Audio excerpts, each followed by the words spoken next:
Listo, muchachos, bueno, empecemos igual con la parte de las teorías que pudieron revisar el tema.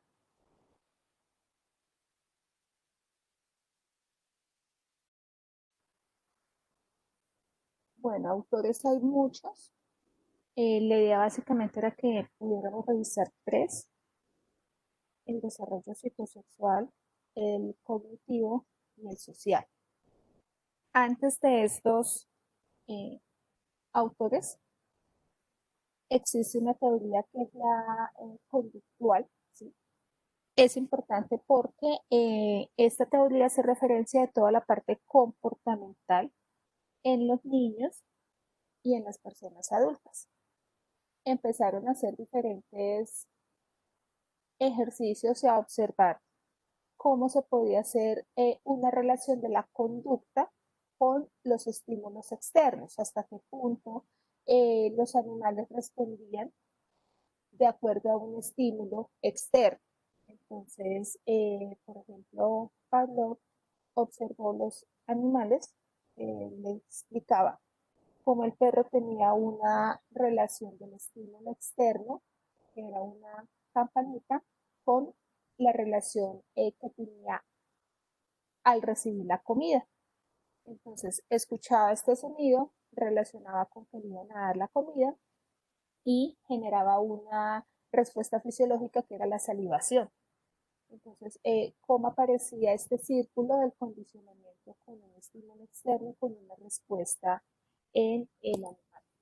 Entonces, se hicieron diferentes ejercicios y observaron que también en los niños existía este tipo de relación, y esto lo colocamos en algo más práctico cuando estén en pediatría, porque en psiquiatría no creo que observen esta situación, estas consultas con niños pequeños, cuando yo estoy haciendo el entrenamiento, por ejemplo, en control de esfínteres, el entrenamiento en hacer una actividad consecuente a la otra, cuando estoy implementando hábitos y rutinas, cuando estoy hablando con un niño pequeño, generalmente estoy manejando la parte de comportamiento, la parte de conducta, porque el proceso cognitivo está muy maduro.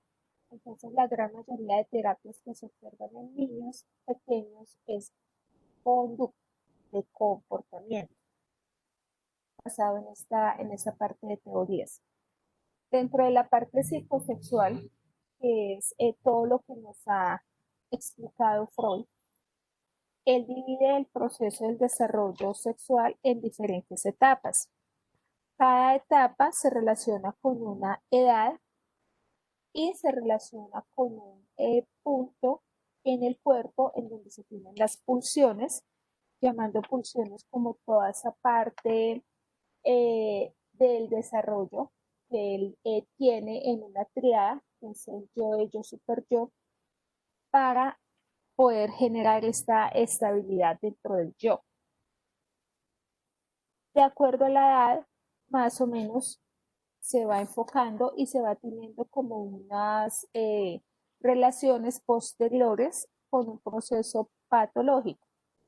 Ejemplo, para Freud, la etapa oral es la inicial, hasta año y medio, 2 años aproximadamente. Según Eric Erikson, ¿cómo llama la etapa inicial para él? La etapa oral sensorial. Eric Erikson, la sensorial o la sensorimotor es de Piaget. Esa es confianza frente a confianza. Esa es confianza versus desconfianza. Exacto. Entonces, Freud, por una parte, me está diciendo que todas las pulsiones están relacionadas con la boca. Quiere decir que en esta etapa el niño se lleva los objetos a la boca. Estamos hablando de diferentes reflejos, por ejemplo, el reflejo de succión, el reflejo en algún momento, el estímulo que se hace a nivel orofacial dentro de la succión. aparece posteriormente el momento del agarre o del mordisco, llamémoslo así, del niño, ¿sí? Y esta es la fase oral. Según Erickson, me habla la primera etapa está relacionada con confianza versus desconfianza. En esta etapa de Erickson, ¿sí? La relación más significativa es con la mamá, que si relacionamos esto como en una línea de tiempo, estamos también enfocados en algo que se llama vínculo, que es una relación que se tiene madre e hijo, según Bowlby, que es la persona que me habla de este tipo de apego. Durante esta etapa, en esta edad, según Erickson, hay unas virtudes, llama él, como esperanza y como fe, porque esto me va a generar que al final de esta etapa, según Erickson, tenga confianza o desconfíe. Digamos que el mismo nombre de la etapa me está dando el logro que voy a obtener. Quiere decir que si tengo una buena relación, si tengo un buen vínculo, si tengo una buena respuesta de mi mamá, madre e hijo en esta etapa, según Erickson, voy a obtener algo que se llama confianza. Si esto no ocurre, se va a generar la desconfianza. Patológicamente hablando, si intento reunir estas teorías, estaría hablando que, por ejemplo, todos los cuadros psicóticos en el cual aparecen ideas delirantes, la persona va a desconfiar del medio externo, está relacionado con esta etapa inicial. Según Freud, estas etapas, que observan en la pantalla, pasan en orden, pero yo puedo tener una dificultad en cada etapa por exceso o por defecto. Exceso de estimulación, exceso de alimentación, exceso de sobreprotección o deficiencia porque no hay una buena respuesta o porque no hay un acompañamiento adecuado en esta etapa inicial. Hoy habla del psicoanálisis. Hay otras personas que también me hablan de este proceso de psicoanálisis. ¿Sí? Por ejemplo, está René Spitz, que es del mismo grupo, llamémoslo así, del mismo corte de Freud, y él me habla de holding y de Halding, que es momentos en el cual la mamá sostiene al niño, lo alza, lo acaricia, lo mima en ese proceso de lactancia como tal, o de alimentación como tal. Hay otros autores, por ejemplo, Melanie Klein, esto todo es psicodinámico, que ella me habla que en esta fase inicial, ¿sí? Cuando hay una dificultad en este proceso, aparece algo que se llama o que lo denomina una posición esquizoparanoide, posición depresiva. Entonces me está hablando también como la psicosis, la psicopatología de esta parte de psicosis tiene relación con la parte de desarrollo inicial. ¿Sí? Entonces, independiente del autor, por donde observemos el desarrollo, Freud, Melanie Klein, René Spitz, Erickson, me están hablando de que es un proceso inicial, es un proceso muy primitivo. En esas primeras etapas del periodo hay una dependencia absoluta del niño hacia la mamá, ¿sí? Se nace totalmente inmaduro, no hay cómo tener un auto, um, autosuficiencia, ¿sí? Porque son completamente dependientes. Y cuando está esa parte inicial, el desarrollo emocional es primitivo.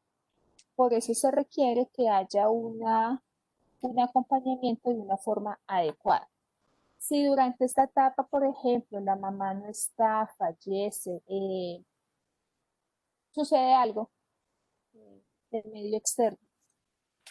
Casi siempre lo que se encuentra es que la persona que suple esta relación es una figura femenina, la tía, la abuela, la hermana mayor, la madrina, como por este rol de crianza en las primeras etapas.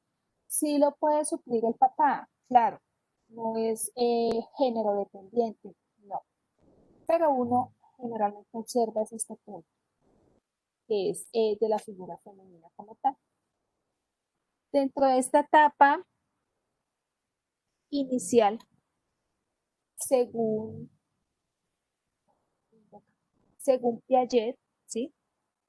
Es la primera etapa que es la sensorio-motor.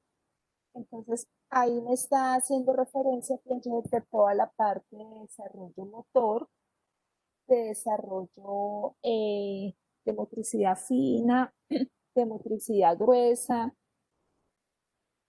de inicio del lenguaje, todos los reflejos que aparecen como tal dentro del desarrollo que se tiene en la maduración y en la mielinización.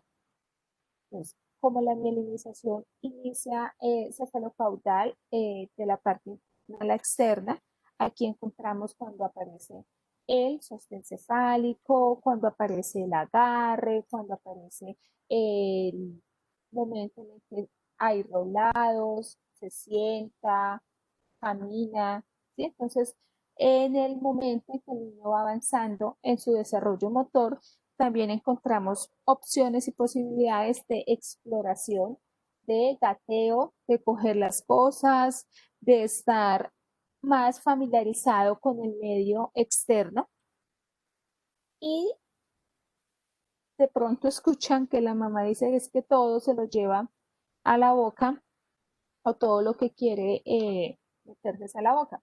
De acuerdo a esta etapa, pues ustedes también lo van a relacionar con la realización del examen físico porque encuentran diferentes tipos de reflejos y esto me va a ayudar realmente a tener nuevos descubrimientos y a tener nuevas representaciones mentales.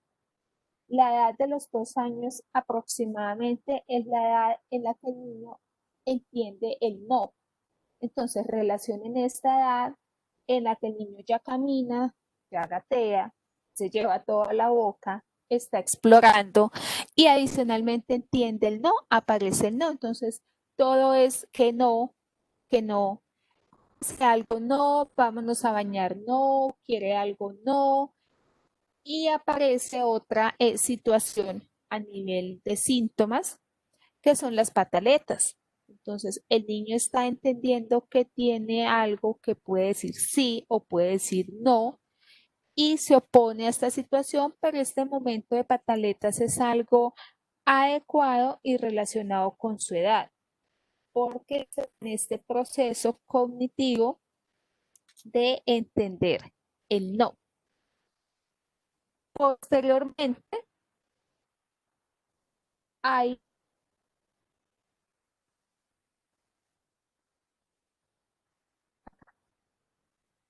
eh, la continuidad, llamémosla así, de la etapa aparece, según Erickson, la segunda, que es la de autonomía versus vergüenza y duda. Aparece dentro de la relación significativa los papás, ¿sí? Mamá y papá, no solamente la figura femenina, ¿sí? ¿Qué pasa con esta etapa? El niño al poder desplazarse, al poder caminar, iniciar a correr, empieza a ser más autónomo, ¿sí? Empieza a ser voluntarioso, por decirlo de alguna manera, y esto me va a generar que él tenga momentos en los que puede como intentar tomar decisiones como autodeterminaciones y en esta segunda etapa si lo relacionamos con estamos en la etapa anal. En esta etapa en el desarrollo psicosexual estamos hablando de que el niño inicia el control de esfínteres. Si hay control de esfínteres, una maduración neurológica que me permite iniciar ese proceso.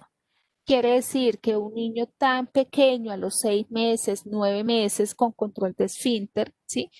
No tiene un desarrollo adecuado porque se está esforzando a avanzar y a tener unos logros que no son adecuados por su proceso madurativo normal.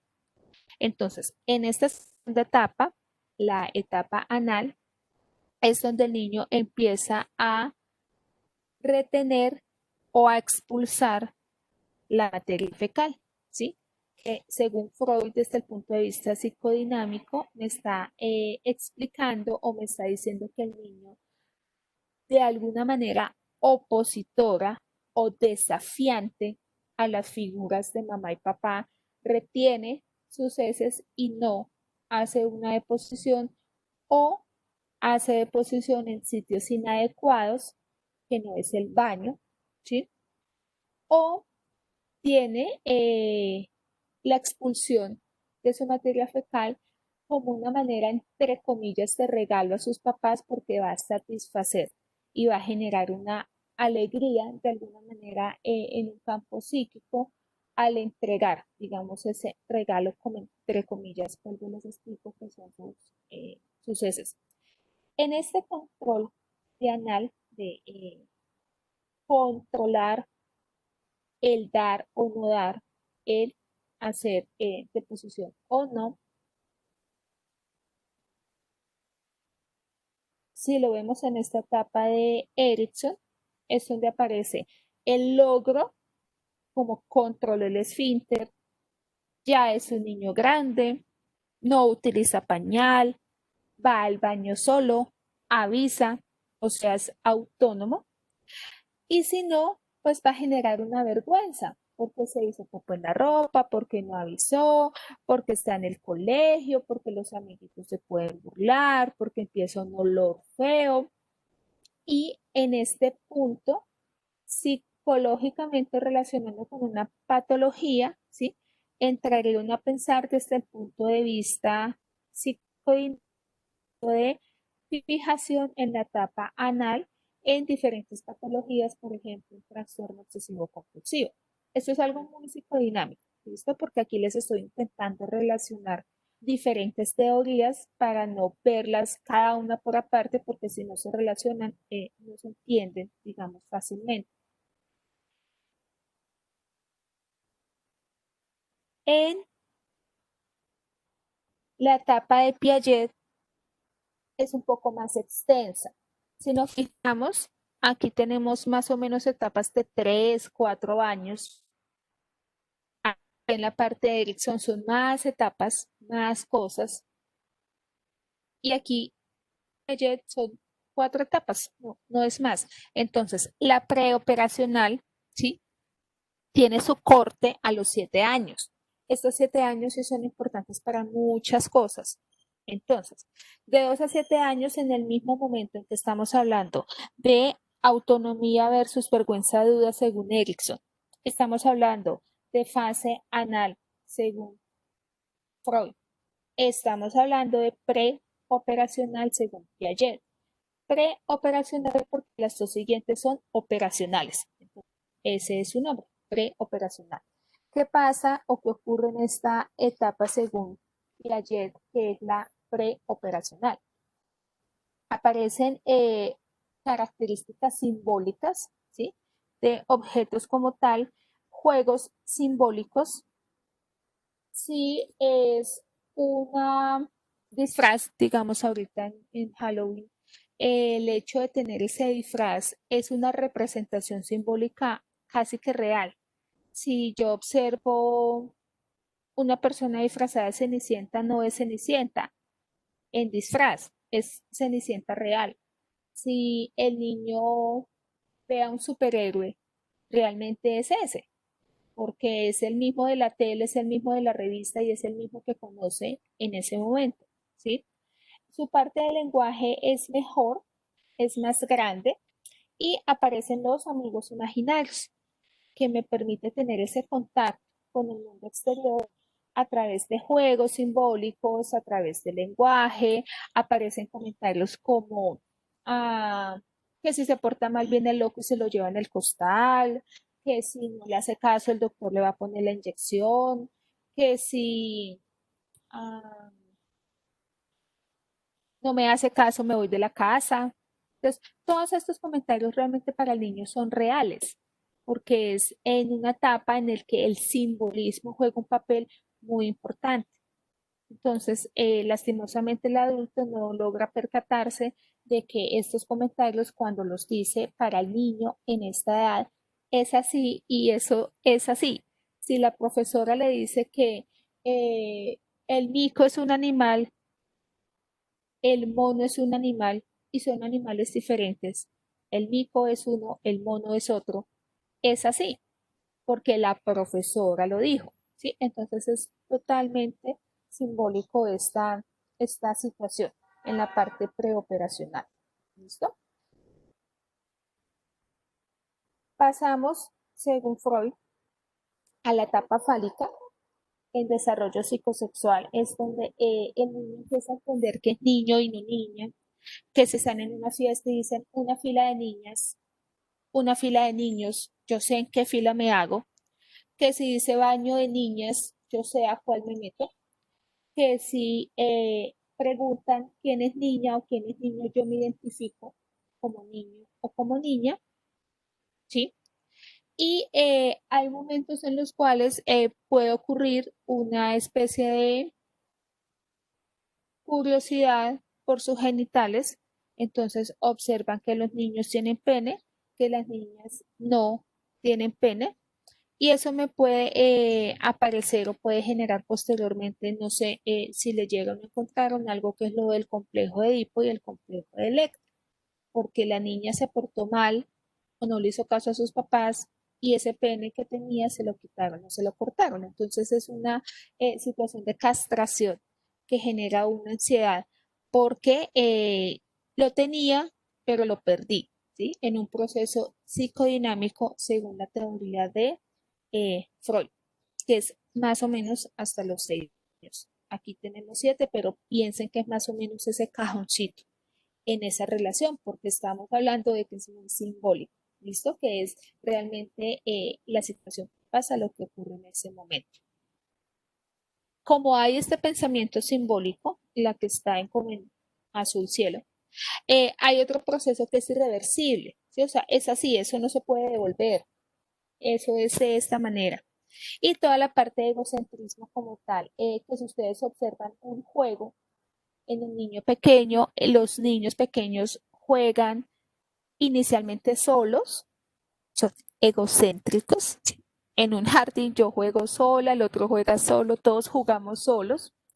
Posteriormente aparece el juego en grupo, pero son niñas en un punto y niños en otro punto. Y posteriormente ya se vuelve un juego de roles en que juegan a que es el adulto, a que es la profesora, a que es el bombero, a que es el policía, a que el papá, la mamá. En esta etapa que estamos hablando de la etapa preescolar, escolar, ¿sí? Tenemos la parte de iniciativa versus culpa con relaciones significativas completas, o sea, ya no es solo mamá y papá, sino es toda la familia, porque es el estímulo externo, el estímulo de las personas que me va a generar que se pueda desarrollar esa iniciativa, que el niño empiece a decir que va a hacer cosas, que va a dibujar, que va a pintar, empieza a mirar qué cosas puede hacer, qué cosas no puede hacer, ¿sí? Y colegio inicia, si se dan cuenta, la velocidad de inferioridad, como que sí es capaz de hacer las cosas, no lo puede hacer, aparece esa estímulo externo de las caritas felices, de la cartelera cuando los niños se portan bien, de los más juiciosos, de los, digamos, exitosos o que hacen las tareas, de los que no las hacen y un rol como tal o una situación de competencia con que yo sí puedo y él no puede. Y estamos hablando de niños escolares, ¿sí? 6, 7 años en este momento. Según Erickson, de los 7 a los 12 años estamos en una etapa escolar. Y si se fijan en toda esa línea, aparece pues el vecindario, la escuela, colegio, con todos los actores que están en ella. Esta etapa de 7 a 12 años es posible que haga referencia a primaria. Anteriormente los niños iniciaban primero de primaria a los 7 años. ¿Por qué a los 7 años? Que según Piaget, esta es la edad en donde cambia a algo que se llama operaciones concretas. Entonces es fácil en este momento para el niño poder resolver problemas, operaciones matemáticas, la escritura, el agarre, la pinza, el utilizar diferentes elementos como tal, tijera, regla, bisturí, eh, objetos pues para colegio, entender la parte de la clasificación como tal de los objetos en colegio, y este proceso es el que me va a acompañar durante toda la etapa escolar. Casi que estamos hablando durante toda la etapa de colegio. Hay situaciones como la conservación, la seriación, que quiere decir que si yo obtengo una plastilina alargada y esa plastilina la convierto en círculo, ¿sí? Estamos hablando que es la misma plastilina. Cambia la forma, pero no cambia la plastilina. Entiendo que es la misma plastilina de una forma diferente, ¿sí? Aparecen desarrollos en la parte cognitiva de sentimientos, de emociones. Aparece un desarrollo del sistema límbico, de la amígdala, del hipocampo. Aparecen emociones de ira, rabia, sentimientos de, ver, de, vergüenza, de venganza, ¿sí? Porque estamos hablando que ya es un proceso un poco más social. Aquí vamos más o menos 7, 12 años. En esta etapa Freud me dice que está todo calmado, está como quieto, como que esas pulsiones que él denomina no tienen ningún estímulo fijo en su parte corporal, ni hay ningún estímulo externo como tal. Por eso se llama un periodo de latencia, como que está ahí esperando a que pase. Aquí están operaciones concretas y aquí estamos en la parte escolar. Entonces, finalizamos 12 años, aproximadamente inicia secundaria. Obviamente encontramos niños que están en sexto de bachillerato de 10 años, 11 años, ¿sí? Esto no es totalmente tajante, cortante, sino es una etapa en una edad. 12 años, adolescencia, aparece marcado hoy por algo que es la parte de desarrollo sexual secundario, de caracteres sexuales secundarios, pero recordemos que hay niños que tienen su desarrollo un poco antes. Hay niñas con menarquia a los 9 años, hay niñas con embarazos a los 10 años. Entonces, observa uno un poco la diferencia en la edad. En esta etapa genital, según Freud, aparecen estos cambios a nivel sexual, aparecen esta pubertad como tal y todo el desarrollo de alguna manera hormonal. ¿Por qué es importante tener esto claro? Porque en la etapa en que el niño de pronto está observando su cuerpo, observando el cuerpo de los demás, siente la curiosidad por entrar al baño de las niñas, entonces el tinte externo de la persona adulta generalmente está relacionado con su parte sexual, llamémoslo sexual desde el punto de vista hormonal de deseo sexual, cosa que no pasa en los niños pequeños porque los niños no tienen todavía desarrollado la parte hormonal. Esta parte hormonal empieza en la etapa genital, no empieza en la etapa fálica. Por eso en colegio o las situaciones en casa hay que saber explicar que dentro de todo el desarrollo psicosexual, primero el niño se identifica de acuerdo a su situación de niña o niño. ¿sí? Luego aparece la curiosidad, el tocamiento. Luego aparece el desarrollo hormonal, ¿sí? Con caracteres sexuales secundarios, con pubertad, con menarquia y posteriormente aparece la elección de pareja. Entonces son momentos y son desarrollos completamente diferentes. Hasta aquí llega Freud, hasta la etapa genital. Después de adolescencia, él no tiene más etapas, pero los otros autores sí continúan con el desarrollo, incluso Erickson llega hasta la etapa adulta. Ya según Piaget estamos hablando de que iniciamos las operaciones formales. En esta etapa de operaciones formales tengo la opción de abstraer la información, ¿sí? Tengo la opción de tener funciones que se van desarrollando en mi cerebro diferentes, como la parte de las funciones ejecutivas que veíamos en la corteza prefrontal, de planeación, de abstracción, de interpretación. Entonces ya la parte de mielinización está mucho más completa y esto me va a generar que haya diferentes conceptos, ya esté entendiendo lo que pasa en el mundo exterior, que tenga la capacidad de razonar, digamos, entre comillas, como dicen las mamás, de entender esta situación externa y me permite generarme preguntas, dudas, hipótesis de lo que está ocurriendo. Hay, por ejemplo, muchachos en estas etapas que inician grupos a nivel social, entonces pertenecen a grupos, a, a ver, Defensa Civil, Boy Scout, Cruz Roja, toman como una autodeterminación de pertenecer a movimientos sociales, a el tema, por ejemplo, que ahora se está manejando, sobre todo con los muchachos o con los adolescentes, de calentamiento global, del cuidado del planeta, del reciclaje. Entonces inician una serie de conceptos y de poderse identificar en ese mundo social. ¿Sí? Hasta aquí llega Piaget.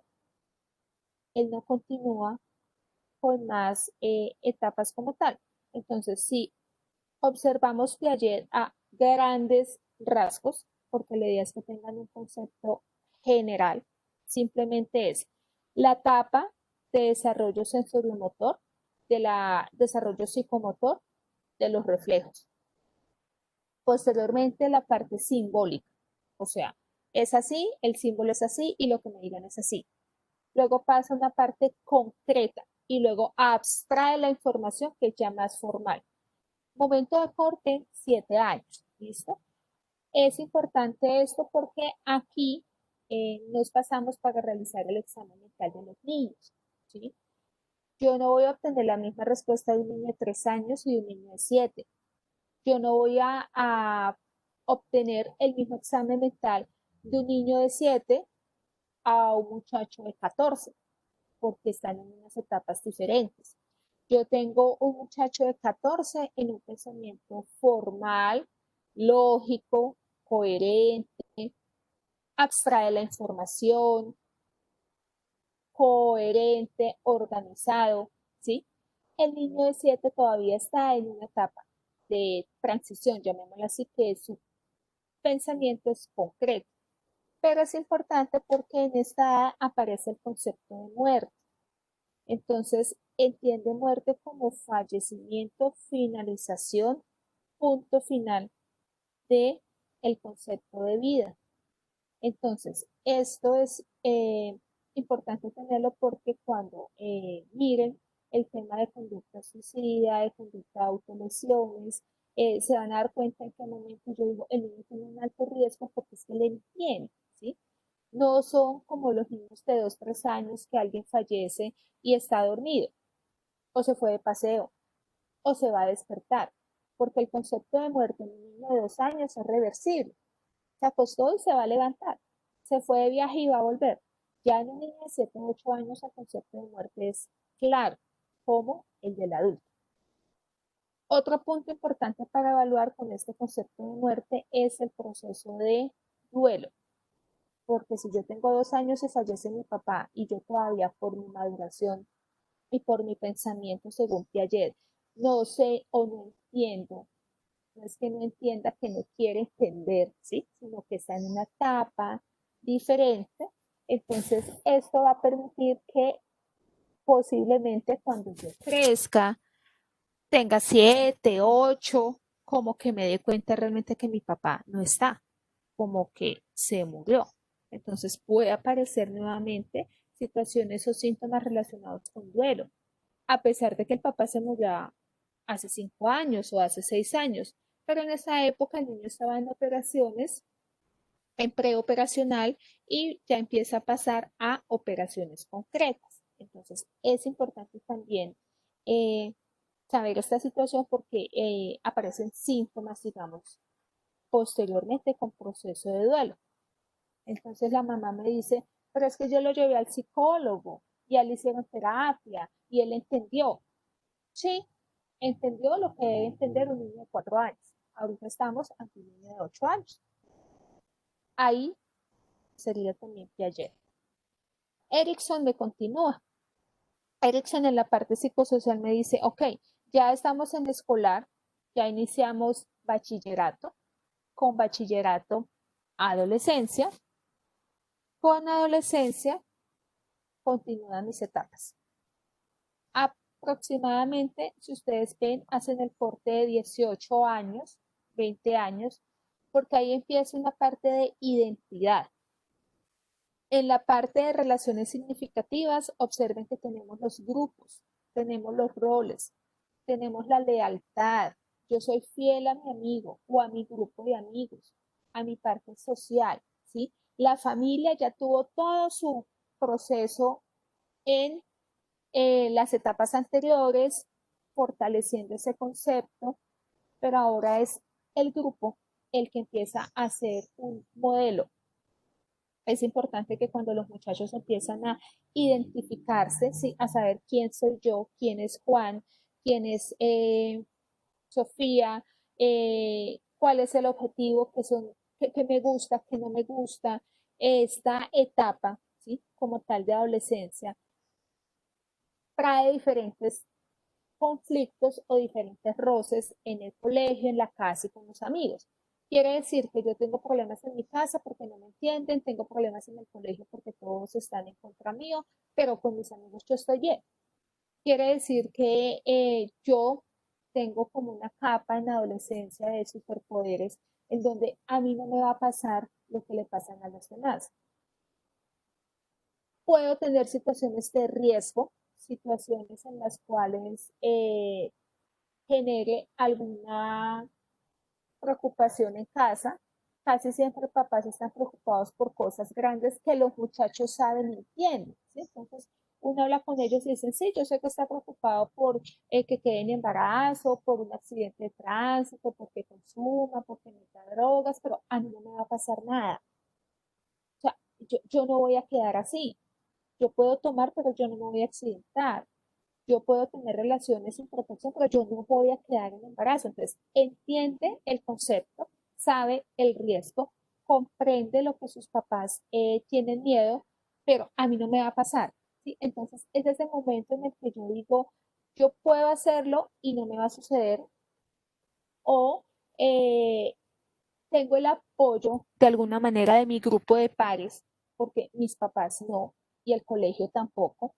Entonces, esta confusión, digamos, está y es lo que me genera ese riesgo social o esos altibajos en la parte comportamental y en la parte emocional. Pasa esta etapa que en algunos momentos es normal, sencilla, la familia lo considera que no hay ningún inconveniente, hay otras familias que consideran esta etapa como difícil, compleja, entre comillas, anormal y con necesidad de consultar o de hacer un acompañamiento en la parte de psicología o de psiquiatría. Esta no es normal y anormal, es ese término de alguna manera que se utiliza coloquialmente, no, es así, Son etapas que todas las personas tenemos y en la etapa de adolescencia aparecen rasgos de personalidad. Por eso es que hay muchachos o hay momentos en que estas situaciones son más complejas o son, entre comillas, más normales según los papás. Después, cuando ya aparece la parte de juventud, que es después de los 18 años o el adulto joven, tenemos una estructura de personalidad organizada. Aquí ya estamos hablando de personalidad. Aquí ya podemos estar hablando de trastornos de personalidad.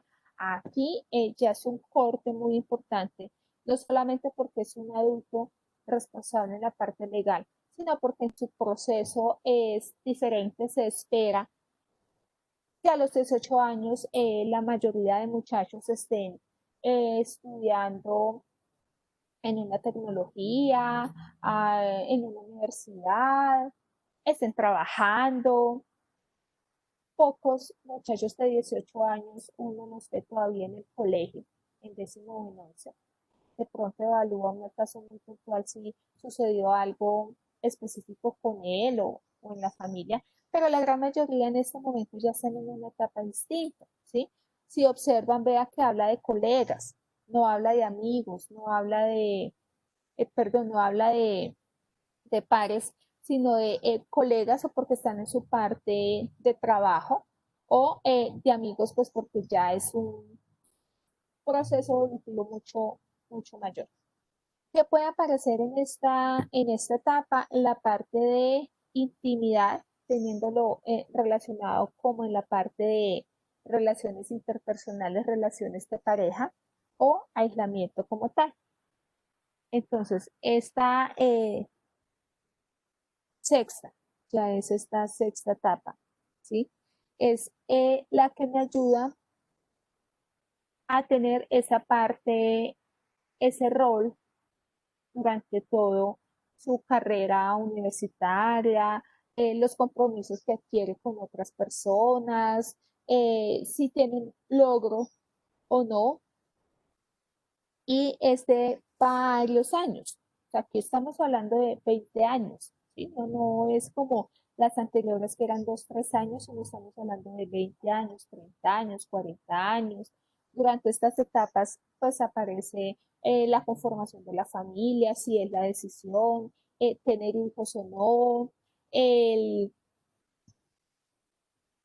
um, como la esperanza o como lo que espera la sociedad de esa persona que diga, no, es que ya tiene 30, ya estudió, ya se independizó, como así que tiene 30 años y no ha hecho nada, no ha estudiado nada, ya debería de estar trabajando, debería de haberse casado, debería. Entonces estos deberías empiezan a tener una carga emocional importante porque son direccionamientos que tienen la sociedad ante esta persona. Entonces ya más o menos 40, 50 años, que es la siguiente etapa, adulto medio, pues ya aparece como muchas cosas organizadas.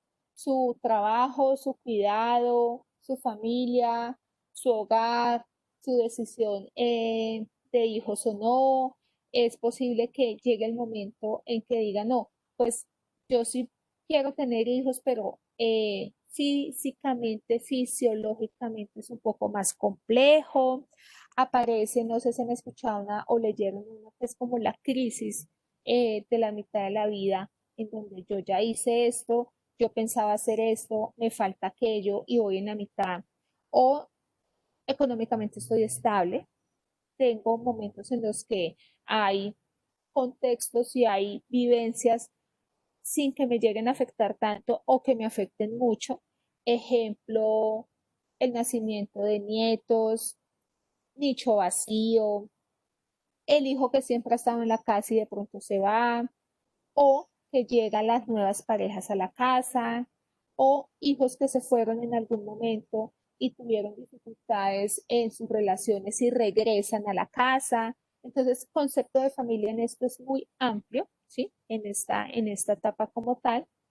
Por eso es importante, digamos, lo que dice aquí de maladaptaciones como rechazo y sobretensión en esta época. Y finalmente, pues ya en un adulto mayor, dice aquí adulto viejo, pero es adulto mayor, está toda la parte que uno espera de que ya se desarrolló o alcanzó logros individuales, familiares, económicos, académicos, y hay una estabilidad en muchos conceptos, tanto en la parte eh, familiar y en la parte personal. Por eso es que hablan de la virtud como la sabiduría, ¿no? Como que ya logra y alcanzó diferentes metas en todo su desarrollo. ¿Listo? Entonces, esto es, por ejemplo, y aquí termina Erickson, que es en la parte social. La idea es que ustedes puedan entender la edad, para relacionar en cuál etapa está cada uno, porque así mismo lo voy a entender. Esto no es de corte, esto no es que yo me aprenda las de Freud, la edad de Freud y qué dice Freud. Y luego entonces coja Piaget y diga que dice esto, ¿verdad? Que estás a los 7, estás a los 10, estás... No, si vean en un paralelo, porque no podemos ver a la persona en un corte vertical. El desarrollo es totalmente horizontal. Hay otras teorías, hay otros autores, por ejemplo, Vygotsky me habla de la parte sociocultural, ¿sí? Incluye otro concepto que es muy interesante porque en estos previos me hablan de la persona y su parte sexual, de la persona y su parte cognitiva. Erickson me amplía el panorama como la persona y las otras personas. Aquí ya me dice la persona, la cultura, la educación, y con la teoría ecológica empieza a expander un poco más el panorama, porque la ecológica o el modelo ecológico me está hablando de que interno, individual. Este sistema individual con todas sus teorías individuales. Aparece otro microsistema que es ahí como en la casa, como la familia, las relaciones que hay de pareja, relaciones padre-hijos, madre-hijos, o sea, paterno-filial, otras relaciones que es entre pares, o sea, mis hermanos, estamos en un sistema diferente a mis papás. Si mis hermanos tienen 20 años, 30 años y yo tengo 5, tengo 10, son mis hermanos. Estamos en el mismo sistema. No significa que mi hermano de 30 está al mismo nivel de mis papás. No. Nosotros como hermanos somos uno y mis papás como papás son otro. Este punto es importante, ejemplo, en un trastorno que se llama opositor desafiante, porque el desafío y la dificultad es con autoridad, o sea, con el otro sistema, con el de mis papás, no con mis hermanos, ¿sí? Y luego aparece un poco más extenso, que es el exosistema de la parte de comunidad, de la parte de trabajo, del vecindario, de los amigos, de la familia extensa que siempre está en la mayoría de los casos presentes, abuelos, tíos, primos, que es un primo tercero, pero es supremamente allegado a la familia, o es mi hermano, pero nos hablamos cada 6 años. Entonces, no solamente es el vínculo sanguíneo, sino la relación como tal. Y el macrosistema, que es muy importante tenerlo presente porque nosotros tenemos deberes, derechos dentro de toda la comunidad. Asimismo, tenemos en el sistema de salud leyes, decretos, artículos que nos ayudan y nos favorecen a que se cumplan nuestros derechos, por ejemplo, el derecho a la educación, el derecho a la salud, el derecho a la integridad física, y no nos podemos desdibujar de ese punto. Cuando ustedes salgan, cuando empiecen a trabajar o sean rurales, se van a dar cuenta de situaciones de uh, falta de adherencia a tratamiento, que no es por el paciente, sino por el sistema de salud que a veces genera que no haya una adherencia adecuada. O, por ejemplo, situaciones como personas con abuso sexual, en donde el componente legal, aunque ustedes no lo van a hacer, porque nosotros en salud somos salud, no jurídico ni legal, sí empiezan a aparecer una mezcla, una intercepción. Cuando hablo, por ejemplo, de interrupción voluntaria del embarazo, cuando estoy hablando de pacientes con consumo de sustancias, cuando yo estoy y le digo orden de hospitalización y el paciente me dice no, pero el paciente tiene 13 años o tiene 15, entonces es diferente. O, por ejemplo, cuando ustedes dicen hay que operarlo, pero el paciente es testigo de Jehová y necesita sangre y no se va a poner sangre. Sí, este contexto legal o jurídico que, como les digo, no nos corresponde, pero de alguna manera empieza a tocarnos como por los laditos. Entonces, este es el punto que se habla de el macrosistema como tal. Listo, muchachos. ¿Alguna pregunta?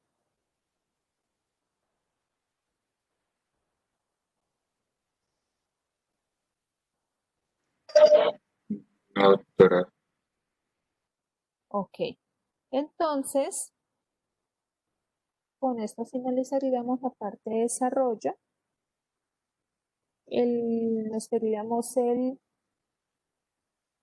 5. Ahora en la tarde les mando el formato de historia clínica para la clase del 5. Bueno, doctora.